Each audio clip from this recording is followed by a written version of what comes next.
ये वीडियो आपकी ज़िंदगी बदलने वाली है, इसीलिए इस वीडियो को एंड तक जरूर देखिएगा क्योंकि ये वीडियो बड़ी ही मज़ेदार है। कहते हैं जिस इंसान का मन उसके बस में नहीं, उसको बर्बाद होते देर नहीं लगती। असल में देखा जाए तो जिसका मन उसके काबू में नहीं, इसका अर्थ है कि वो खुद के काबू में नहीं है। हम जिंदगी में कामयाब होना चाहते हैं, हम रोज़ मेहनत करना चाहते हैं, हम रोज़ पढ़ना भी चाहते हैं, लेकिन हमारे चाहने से भला क्या होता है? एक छोटा सा बहाना और सारी प्लानिंग बेकार, और अंत में वही होता है जो हमारा मन चाहता है। और जिस इंसान का खुद की ज़िंदगी में कोई रोल नहीं, वो भला कामयाब कैसे हो सकता है?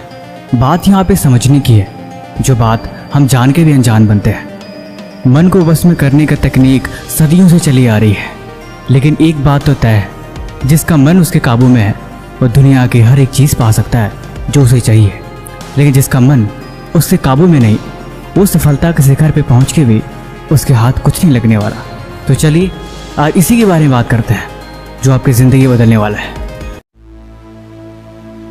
गुरुदेव की बातों से प्रभावित होकर उनके एक शिष्य ने प्रतिज्ञा ली कि आज से वो अपनी ज़िंदगी बदल देगा। हर रोज़ व्यायाम करेगा और हर दिन काव्य और ग्रंथों को पढ़ेगा और उन्हें याद करने की कोशिश करेगा। अगले दिन से हर चीज़ की तैयारी करनी थी। गुरुदेव उसको अपने साथ भ्रमण पे लेके गए। भ्रमण पे जाते वक्त पहाड़ी के नीचे एक खाई थी। उसने गुरुदेव से बोला कि गुरुदेव इस पहाड़ी के नीचे क्या है? गुरुदेव ने जवाब दिया कि तुम इससे ना ही देखो तो अच्छा है, ये तुम्हारे देखने की चीज़ नहीं, अभी तुम अपने गोल पे ध्यान दो। अगले दिन सुबह उठा, व्यायाम किया, मेडिटेशन करी और किताबों को पढ़ने लगा। वो किताबों को पढ़ रहा था, लेकिन उसका मन बार बार उस खाई पे जा रहा था कि आखिर उस खाई के नीचे ऐसा क्या है जो गुरुदेव ने मुझे देखने नहीं दिया। कुछ तो विशेष बात रही होगी, गुरुदेव ऐसे मना नहीं करते। अगले दिन फिर जब गुरुदेव के साथ भ्रमण पे निकला तो उसने फिर पूछा, गुरुदेव आखिर ऐसा क्या है कि आप उस खाई के नीचे मुझे देखने नहीं देते?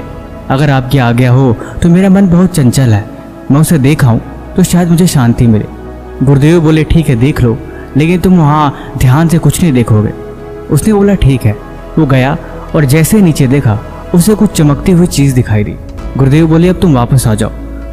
वो लड़के ने कहा कि आप मुझे ध्यान से देखने तो दीजिए, आखिर उस खाई के नीचे वो चीज़ क्या चमक रही है? गुरुदेव ने बोला आज के लिए बस इतना ही। अगले दिन वो फिर पढ़ाई करने लगा, मंत्रों और श्लोकों को पढ़ता, काव्य और ग्रंथों में भी ध्यान लगाता, लेकिन हर काम में अब मन बार बार उस खाई के बजाय उस चमकीली चीज़ में लगी रहती कि आखिर वो चमकती हुई चीज़ क्या है?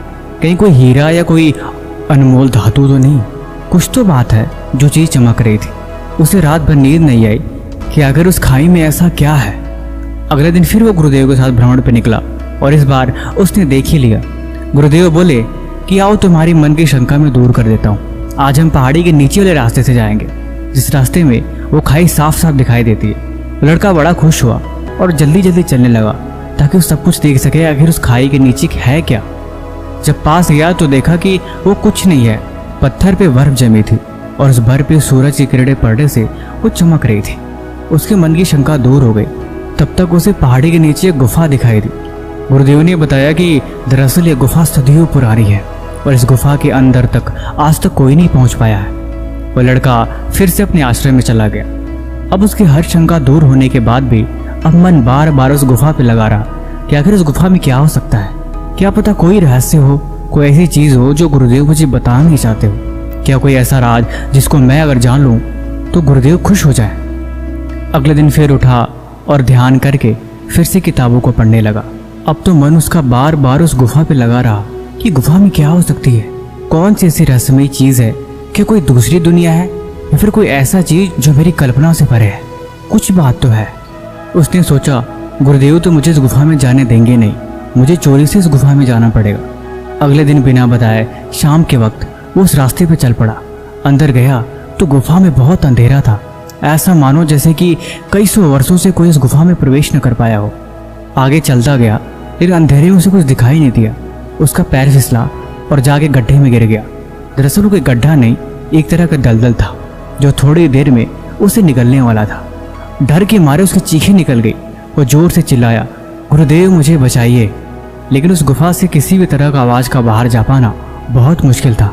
अब वो डर के मारे जोर जोर से चिल्लाने लगा और रोने लगा, गुरुदेव बचाइए, कोई तो मुझे बचाओ।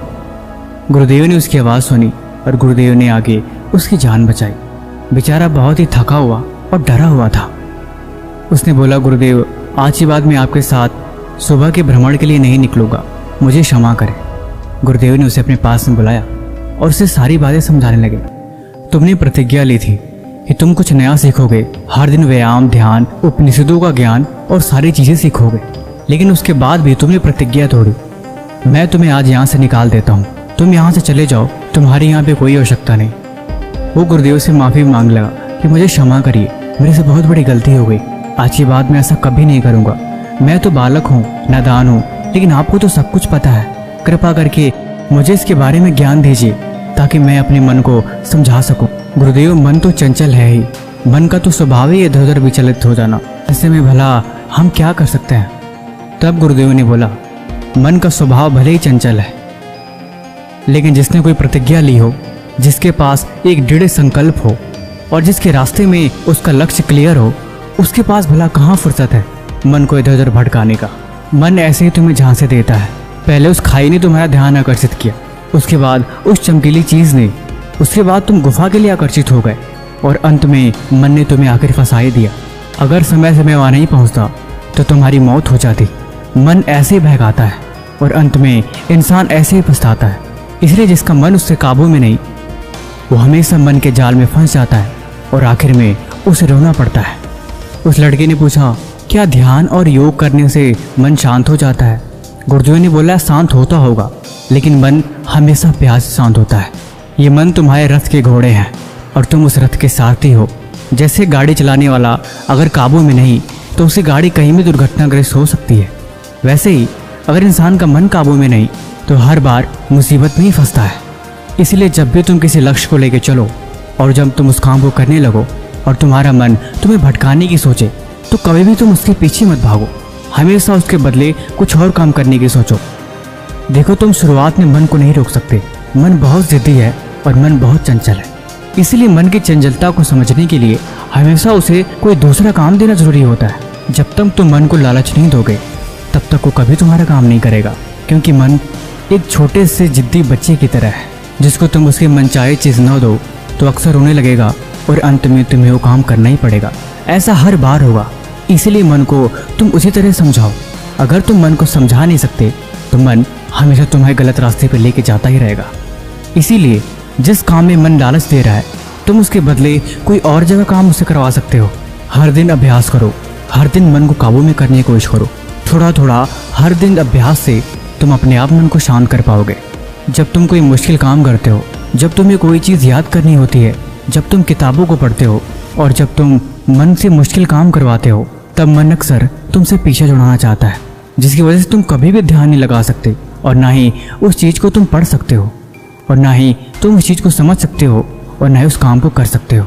इसीलिए हर दिन अभ्यास के साथ योगा, ध्यान, नई पुस्तकें को पढ़ना और शांत माहौल में रहना सीखो।